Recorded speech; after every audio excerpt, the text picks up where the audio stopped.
साथियों, नमो बुद्धाय, जय भीम। मैं धर्मवीर।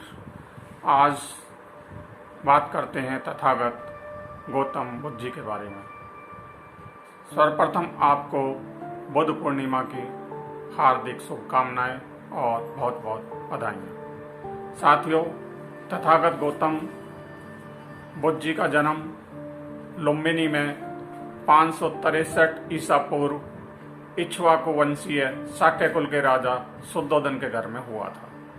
कपिलवस्तु की महारानी महामाया देवी अपने नेहर देवदह जा रही थी तो रास्ते में लुम्बिनी वन में गौतम बुद्ध जी का जन्म हुआ। यह स्थान अब नेपाल में है।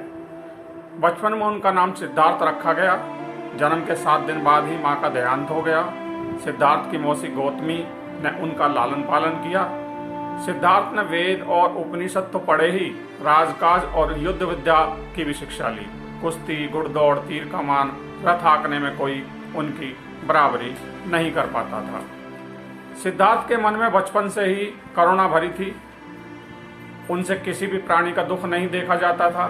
घुड़दौड़ में जब घोड़े दौड़ते और उनके मुंह में झाग निकलने लगता, तब सिद्धार्थ उन्हें थका जानकर वहीं रोक देते और जीती हुई बाजी हार जाते थे। खेल में भी सिद्धार्थ को खुद हार जाना पसंद था, क्योंकि किसी को हराना और किसी का दुखी होना उनसे नहीं देखा जाता था। एक समय की बात है, सिद्धार्थ को जंगल में किसी शिकारी द्वारा तीर से घायल किया हंस मिला। उन्होंने उसे उठाकर तीर निकाला, सहलाया और पानी पिलाया। उसी समय सिद्धार्थ का चचेरा भाई देवदत्त वहां आया और कहने लगा कि यह शिकार मेरा है, मुझे दे दो। सिद्धार्थ ने इसे देने से मना कर दिया और कहा कि तुम तो इस हंस को मार रहे थे, मैंने इसे बचाया है। अब तुम ही बताओ कि इस पर मारने वाले का हक होना चाहिए या बचाने वाले का। देवदत्त ने सिद्धार्थ के पिता राजा शुद्धोदन से इस बात की शिकायत की। शुद्धोदन ने सिद्धार्थ से कहा कि यह हंस तुम देवदत्त को क्यों नहीं दे देते, आखिर तीर तो उसी ने चलाया था। इस पर सिद्धार्थ ने कहा, पिताजी यह तो बताइए कि आकाश में उड़ने वाले इस बेकसूर हंस पर तीर चलाने का उसे क्या अधिकार था? हंस ने देवदत्त को क्या बिगाड़ा था? फिर उसने तीर क्यों चलाया? क्यों इसे घायल किया? मुझसे इस प्राणी का दुख देखा नहीं गया, इसलिए मैंने तीर निकालकर इसकी सेवा की, इसके प्राण बचाए। हक तो इस पर मेरा ही होना चाहिए। राजा शुद्धोदन को सिद्धार्थ की बात जच गई। उन्होंने कहा कि ठीक है, तुम्हारा कहना, मारने वाले से बचाने वाला ही बड़ा है, इस पर तुम्हारा ही हक होना चाहिए। 16 वर्ष की अवस्था में सिद्धार्थ का विवाह दंडपाणी शाक्य कन्या यशोधरा से हुआ। सिद्धार्थ से यशोधरा को एक पुत्र उत्पन्न हुआ जिसका नाम राहुल था। सांसारिक समस्याओं से व्यथित होकर सिद्धार्थ ने 29 वर्ष की आयु में घर त्याग दिया। इस त्याग को बौद्ध धर्म में महाभी निष्कर्मण कहा जाता है। गृह त्याग के बाद सिद्धार्थ अनुमा नदी के तट पर अपने सिर को मुंडवाकर भिक्षुओं को काषाय वस्त्र धारण किया। 7 वर्ष तक सिद्धार्थ ज्ञान की खोज में इधर उधर भटकते रहे। सर्वप्रथम वैशाली के समीप अलार कलाम नामक सन्यासी के आश्रम में आए। इसके बाद उन्होंने अरुवेला बोधगया के लिए प्रस्थान किया, जहां उन्हें कौंडिन्य सहित 5 साधक मिले।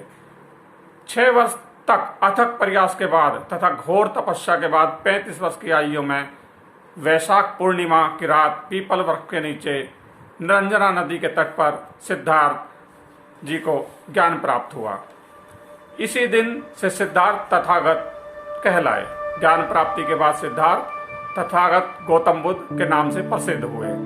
उरुवेला से तथागत गौतम बुद्ध जी सारनाथ आए। यहाँ पर उन्होंने 5 सन्यासियों को अपना प्रथम उपदेश दिया, जिसे बौद्ध ग्रंथों में धर्म चक्र परिवर्तन नाम से जाना जाता है। बौद्ध संघ में प्रवेश सर्वप्रथम यहीं से प्रारंभ हुआ। महात्मा बुद्ध जी ने तपस्या एवं कालिक नामक 2 अनुयायियों को बौद्ध धर्म का सर्वप्रथम अनुयायी बनाया। महात्मा बुद्ध जी ने अपने जीवन में सर्वाधिक उपदेश श्रावस्ती में दिए। उन्होंने मगध को अपना प्रचार केंद्र बनाया। बुद्ध जी के प्रसिद्ध अनुयायी शासकों में बिंबिसार, प्रसेनजित तथा उदयन थे। महात्मा बुद्ध जी के प्रधान शिष्य उपाली व आनंद थे। सारनाथ में बौद्ध संघ की स्थापना हुई। महात्मा बुद्ध अपने जीवन के अंतिम पड़ाव में हिरण्यवती नदी के तट पर स्थित कुशीनारा पहुंचे। इसे बौद्ध परंपरा में महापरिनिर्वाण के नाम से जाना जाता है। मृत्यु से पूर्व कुशीनारा में परिवारजक सुभज्ज को उन्होंने अपना अंतिम उपदेश दिया। महापरिनिर्वाण के बाद बुद्ध के उपदेशों को अवशेषों को 8 भागों में विभाजित किया गया। महात्मा तथागत गौतम बुद्ध जी की 5 प्रतिज्ञा पंचशील के नाम से जानी जाती है।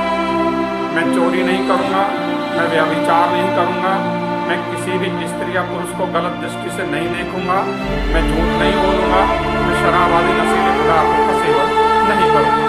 तथागत गौतम बुद्ध जी के 3 उपदेश। ईश्वर सारी अज्ञानता की जड़ है, क्योंकि सारे झूठ इसी के सहारे बोले जाते हैं। जैसा अनुशासन आप दूसरों पर थोपना चाहते हैं, वैसा ही अपने ऊपर भी लागू करें। जिसमें कुछ भी सीखने या समझने की जिज्ञासा नहीं होती, तो सबसे बड़ा मूर्ख है। साथियों, आज बस इतना ही। गौतम बुद्ध के विचार और गौतम बुद्ध के जीवन के बारे में आप इसको वीडियो को शेयर कीजिए, ताकि जन जन इसे जान सके, और कमेंट करके कमेंट बॉक्स में अवश्य बताएं और मेरे चैनल को सब्सक्राइब करें। धन्यवाद। नमो बुद्धाय। जय हिंद।